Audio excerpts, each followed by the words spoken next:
I've always wanted to be an interior designer because I love how the concept of how space can empower an individual and affect their mood and their emotion and their vision and their happiness just because of the way a space is designed.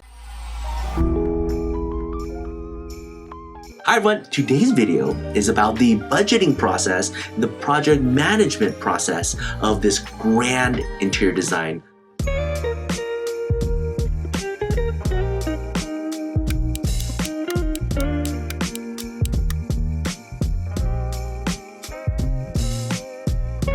So the first thing is we did one office at a time. So we started with the Whitney office and we spent about a month doing everything, and we closed down the Regis office and brought everybody over so that they could get to work immediately. So that was about August to October of 2023 to focus on the Whitney office, to get it done, set it up. Then we did the 202-204 office. Luckily, that was a little bit easier because 202-204 office, we just mainly hired one big company, United Interiors. I highly recommend them. They were able to come in and just set up all the big furnitures, right? So the Zoom pods, the giant conference table, all the different chairs and everything. The beauty of that was actually the interior designer making it feel good. Now, right when she was done with that, she came to the main office and then she just really, looked at the design and think, how do we declutter everything and elevate everything for the smallest amount of price? So in 2024, she worked on the main office, but the hardest task was the 205-207 office. That was hard because everybody has to work remote and we had to gut everything. So how did we make that happen? Different offices that we were able to help set up was able to absorb the personnel, so they were able to sit and work while we gutted everything for about a month and a half and then put everything back in and make everything good. Now, why is talking about this entire process important to budgeting? Because 50% of the budget goes to execution. It's the people, it's the contractors, it's the experts, it's the designers. The human capital for this entire interior design process was easily over 50% of the budget, but it was well worth it because of your priorities. And that's it for project management. Let's get to the budgets. So let's start with the Whitney office. It's actually 4 different spaces.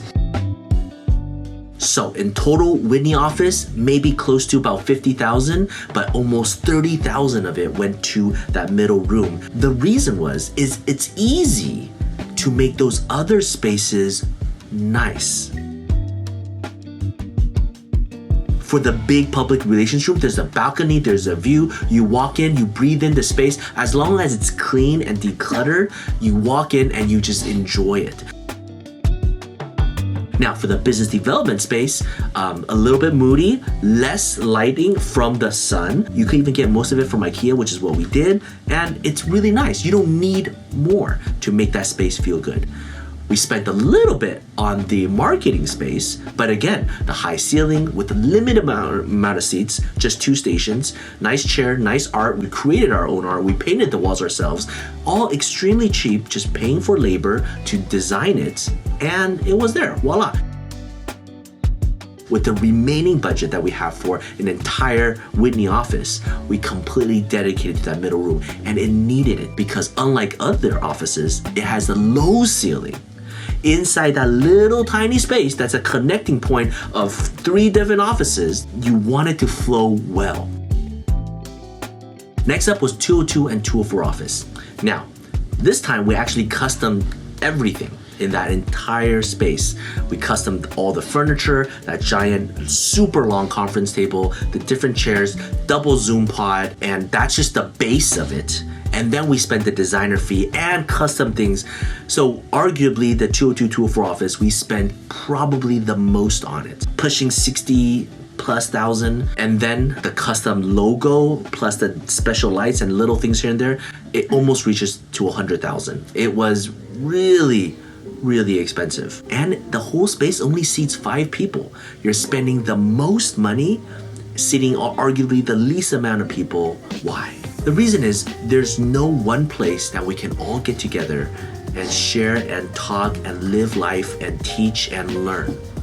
Every single office, from the main office to the 205, 207 office to the Whitney office, is just packed with people and desks. And so we dedicated one entire space just for that purpose. And since we are meeting there so often, having a really good logo and having like that entire wall well designed was quite important. And the proximity of this space, 202, to all the other offices was very close. So it's worth it for us to spend it on this because everybody could come over. So it was important to dedicate one entire space for that purpose. So the logo and the sign, like 10,000, pretty expensive. The lights, like over 1,000, almost 1,500. Everything else, all the little things to make the entire space feel nice, it's only about 10,000. And then the rest is all the custom furniture and the Zoom pods going in. And I think it was so worth it.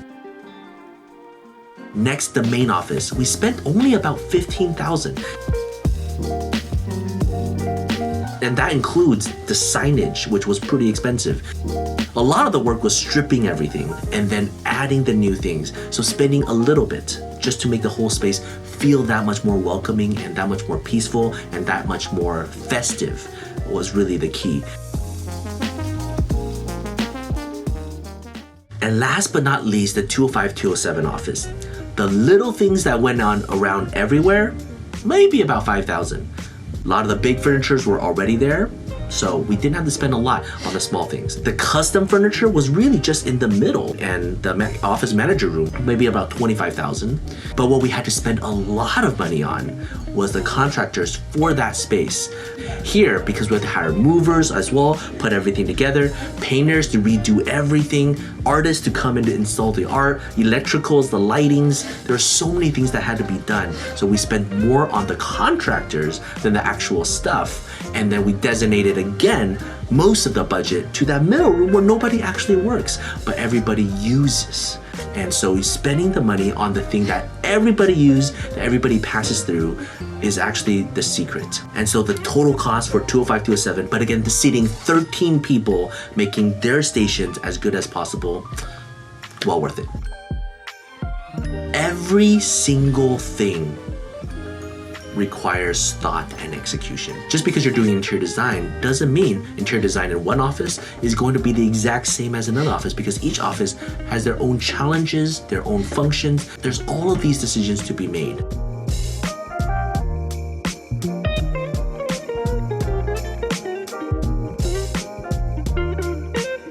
Give yourself grace. Give yourself a 10% mess up fee. Think about every single space very intentionally.